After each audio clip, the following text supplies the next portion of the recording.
Channel study with Divyani. और आज हम सी लैंग्वेज में जिन टॉपिक्स को कवर करने वाले हैं वो है general structure of C program, stages of program development, और जो हमारा थर्ड टॉपिक है वो है rules of writing C program. ठीक है, आज हम इन 3 टॉपिक्स के बारे में डिस्कस करेंगे। So let's start with our first topic, general structure of C language program. ठीक है, इस टॉपिक को मैंने एक डायग्राम के बेसिस पे आपको समझाया है और इसको आप और अच्छे से समझ पाएंगे जब मैं आपको इसके प्रोग्राम से समझाऊंगी। ठीक है, अभी आप ये समझिए कि सबसे पहला जो पार्ट होता है एक प्रोग्राम लिखने में वो होता है हैश इंक्लूड सेक्शन। ठीक है, इसमें क्या होता है, ये इसमें हेडर फाइल इंक्लूड होती है। जैसे कि हम मान लें इंक्लूड stdio.h। ठीक है, ऐसे जो भी फाइल्स होती हैं, अलग अलग फाइल्स होती हैं, जैसे कि maths.h, ठीक है, conio.h, ऐसी बहुत सारी फाइल्स होती हैं, वो ऐड होती हैं। ठीक है, अब ये जो मेन फंक्शन होता है, ये मेन फंक्शन, इसके बिना कोई भी हमारा प्रोग्राम एग्जीक्यूट नहीं हो सकता। सबसे पहले कंपाइलर मेन फंक्शन पे ही आता है। ठीक है, फिर जो इसमें थर्ड पार्ट है वो है वेरिएबल डिक्लेरेशन। यहाँ पे हम वेरिएबल का डिक्लेरेशन करते हैं। ठीक है, कि हमारा वेरिएबल किस टाइप का है। उसके बाद आता है प्रोग्राम स्टेटमेंट। इसमें हम प्रोग्राम स्टेटमेंट लिखते हैं विद द हेल्प ऑफ सेमीकोलंस, जो कुछ इस प्रकार होते हैं। और एट लास्ट में आता है एंड, जिसे हम braces, with the help of braces इसको एंड करते हैं। और उसके बाद में आता है अदर फंक्शंस डेफिनेशन। ठीक है, तो जो ये इंक्लूड होता है, जैसे मैंने बताया, इसमें हेडर फाइल इंक्लूड होती हैं, जैसे कि stdio.h, maths.h, conio.h। ठीक है, मेन फंक्शन, इसके बिना कोई भी प्रोग्राम एग्जीक्यूट या कंपाइल नहीं हो सकता। वेरिएबल डिक्लेरेशन, इसमें वेरिएबल्स को डिक्लेयर करते हैं। प्रोग्राम स्टेटमेंट, इसमें प्रोग्राम्स की स्टेटमेंट लिखी जाती है, और ये सब मेन फंक्शन के अंदर होता है। वेरिएबल डिक्लेरेशन और प्रोग्राम स्टेटमेंट, ये सब मेन फंक्शन के अंदर होता है, इसलिए इसे बॉडी ऑफ मेन फंक्शन कहा जाता है। ठीक है, क्या कहा जाता है, बॉडी ऑफ मेन फंक्शन, ये मेन फंक्शन है। फिर उसके बाद में आता है क्लोजिंग ब्रेसेस के साथ में एंड, यहाँ पे ये प्रोग्राम एंड हो जाता है। फिर अदर फंक्शन डेफिनेशंस आ जाती हैं, इसमें अदर फंक्शंस की डेफिनेशंस होती हैं। अब जो हमारा नेक्स्ट टॉपिक है, जो है टॉपिक 2, वो है stages of program development. Program को डेवलप कैसे करते हैं, इसमें ही वो बताया गया है। ठीक है, तो हम हमारा फर्स्ट पॉइंट देखें तो वो कहता है कि developing a program in C language has 4 major steps. ठीक है, इसमें 4 मेजर स्टेप्स, या फिर कह लीजिए कि 4 पार्ट्स होते हैं। ठीक है, editing, compiling it, linking it and executing. ठीक है, इसे हम फर्दर आगे पढ़ेंगे। उसके पहले मैं आपको एक डायग्राम से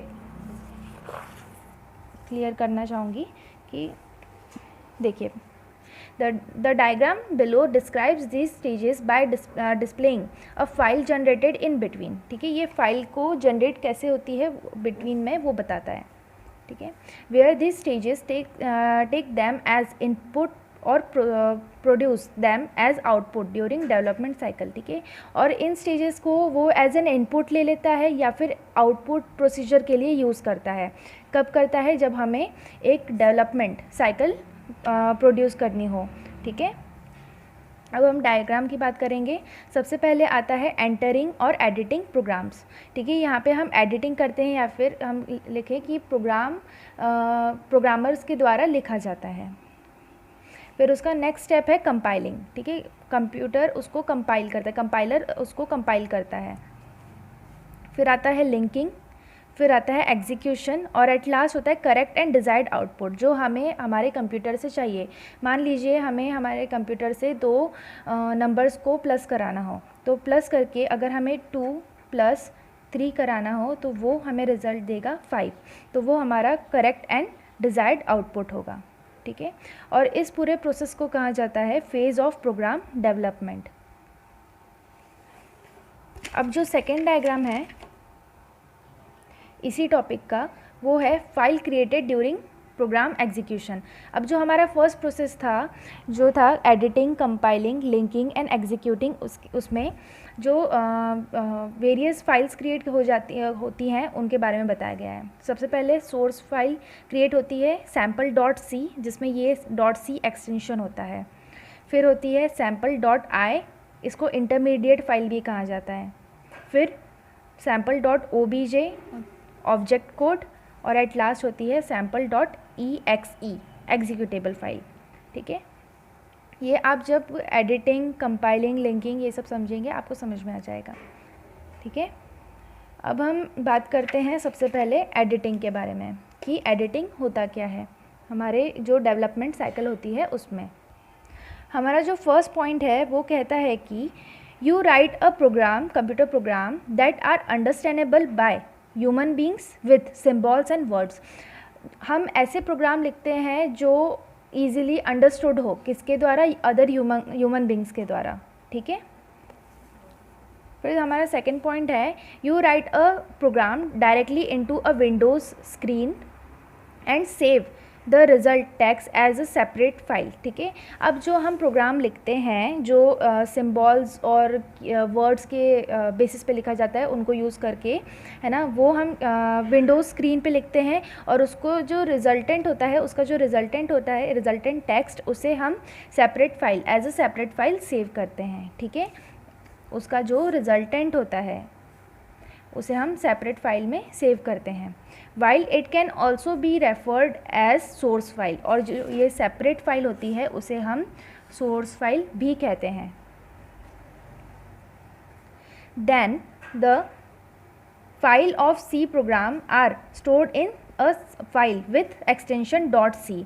जब हम हमारा प्रोग्राम लिख लेते हैं एक विंडोज़ स्क्रीन पे और उसे हम सेव कर लेते हैं एक सेपरेट फाइल में, जिसे हम सोर्स फाइल भी कहते हैं, तो जो टेक्स्ट फाइल होती है ऑफ सी प्रोग्राम ना, वो स्टोर कहाँ होती है? वो होती है एक फाइल विथ एक्सटेंशन, वो फाइल में स्टोर होती है जिसका एक्सटेंशन होता है .c। मान लीजिए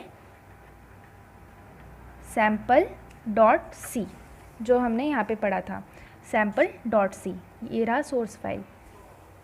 ठीक है, फिर for this we require an editor. अब ये सब पूरा काम करने के लिए हमें एक एडिटर की रिक्वायरमेंट होती है जो ये सब हैंडल कर सके।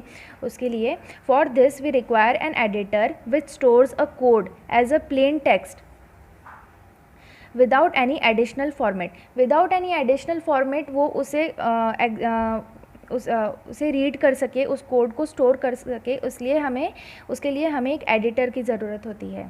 ठीक है, there are editors which can accomplish all task such as editing, developing, managing and testing programs. ठीक है, और इसके लिए बहुत सारे एडिटर्स भी होते हैं जो ये टास्क कर सकते हैं। जैसे कौन से, जैसे कि एडिटिंग कर सकते हैं, डेवलपिंग कर सकते हैं, मैनेजिंग कर सकते हैं और टेस्टिंग भी कर सकते हैं, किसकी? प्रोग्राम की, है ना। और ऐसे एडिटर्स को क्या कहा जाता है? ऐसे एडिटर्स को कहा जाता है इंटीग्रेटेड डेवलपमेंट एनवायरनमेंट, जिसे हम शॉर्ट फॉर्म में IDE भी कहते हैं।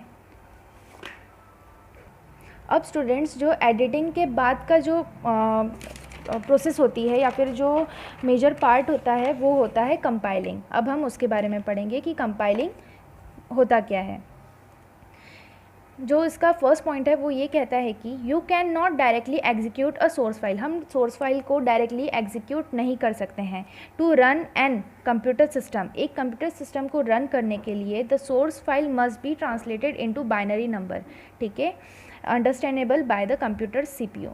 ठीक है, जैसे कि हमें पता है कि कंप्यूटर हमेशा बाइनरी लैंग्वेज या फिर बाइनरी नंबर को ही अंडरस्टैंड कर सकता है। ठीक है, तो हम एक सोर्स फाइल को डायरेक्टली एग्जीक्यूट नहीं कर सकते, कंप्यूटर उसको नहीं समझ पाएगा। तो उस सोर्स फाइल को हमें ट्रांसलेट करना पड़ता है बाइनरी नंबर में, जो अंडरस्टैंडेबल होती है किसके द्वारा? कंप्यूटर CPU के द्वारा। ठीक है, फिर उसके बाद का पॉइंट है कंपाइलिंग में, वो ये कहता है कि this programming process produce an object file. और ये जो कंपाइलिंग के द्वारा एक बाइनरी नंबर जनरेट किए जाते हैं वो, है ना, वो क्या प्रोड्यूस करते हैं? वो एक ऑब्जेक्ट फाइल को प्रोड्यूस करते हैं विथ एक्सटेंशन OBJ। ठीक है, एक्सटेंशन क्या होता है उसमें? OBJ। एक ऑब्जेक्ट फाइल क्रिएट करते हैं किसके साथ, एक्सटेंशन .obj के साथ में। इसे मैं आपको बता देती हूँ।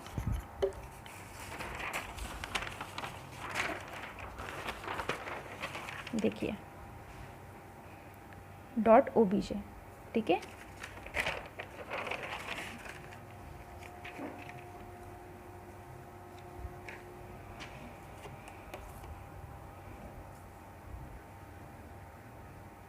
The task of compiling is achieved by compiler. अब ये कंपाइलिंग का काम करता कौन है, ये कंपाइलिंग का काम किया जाता है कंपाइलर के द्वारा, जो कंप्यूटर में होता है, ठीक है। क्या कहते हैं इसे, compiler. The job of compiler is to search for, अब कंपाइलर कुछ कुछ चीज़ों के लिए होता है, जैसे कि वो क्या क्या सर्च करता है, सिंटैक्स एरर, कि भैया उसमें कुछ सिंटैक्स एरर तो नहीं है, अनरिकॉग्नाइज्ड प्रोग्राम एरर, जो रिकॉग्नाइज नहीं हो पाए ऐसा प्रोग्राम एरर तो नहीं है, और स्ट्रक्चर्ड एरर नहीं है। ये एरर आपको तब समझ में आएंगे जब मैं आपको एक एरर के बारे में आगे पढ़ाऊंगी। अब हमारे थर्ड पॉइंट पे आते हैं, जो है linking. The main reason for using linking concept. अभी हम लिंकिंग कंसेप्ट को यूज़ क्यों करते हैं, तो the main reason for using linking concept is that many compiled language come with library routine which can be added to program, ठीक है। इसको ऐड करने का एक प्रोग्राम में मेन रीज़न ये है कि बहुत सारी जो कंपाइल्ड लैंग्वेज होती हैं, जैसे कि सी लैंग्वेज है ना, वो लाइब्रेरी रूटीन के साथ आती हैं, जो है ना एक प्रोग्राम में ऐड कर सकते हैं, एक प्रोग्राम को ईज़िली राइट करने के लिए, ठीक है। This routine are written by manufacturers of compiler to perform task.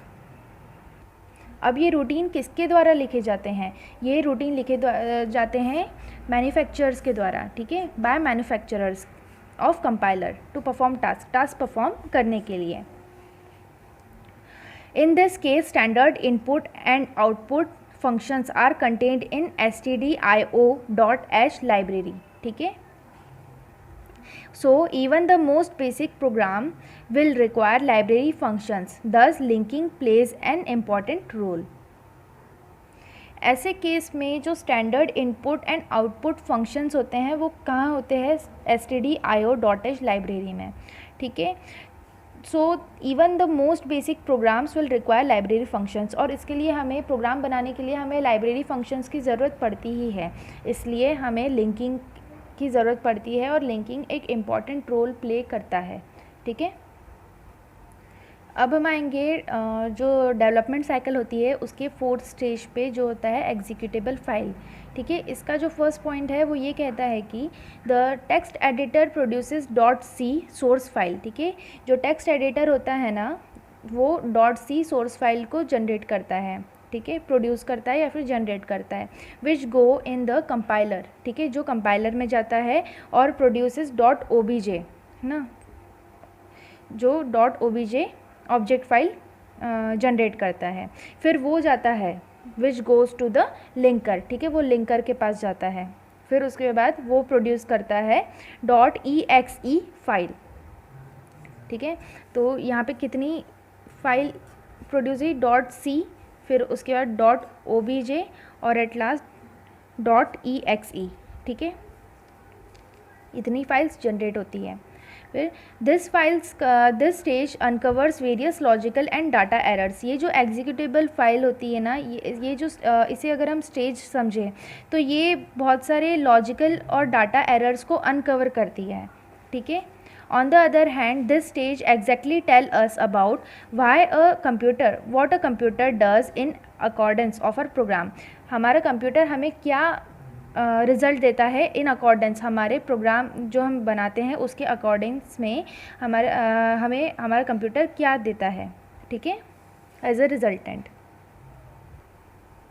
अब जो हमारा थर्ड और लास्ट टॉपिक है वो है rules for writing C language program. अब सी लैंग्वेज को लिखने के लिए हमें क्या रूल्स की ज़रूरत होती है, हमने क्या क्या पढ़ लिया, हमने ये पढ़ा कि एक प्रोग्राम को जनरेट कैसे करते हैं, फिर उसमें कौन सी चीज़ें होती हैं, कैसे होती है, उसके क्या क्या स्टेजेस होते हैं, उसमें 4 स्टेजेस के बारे में पढ़ा हमने, ठीक है।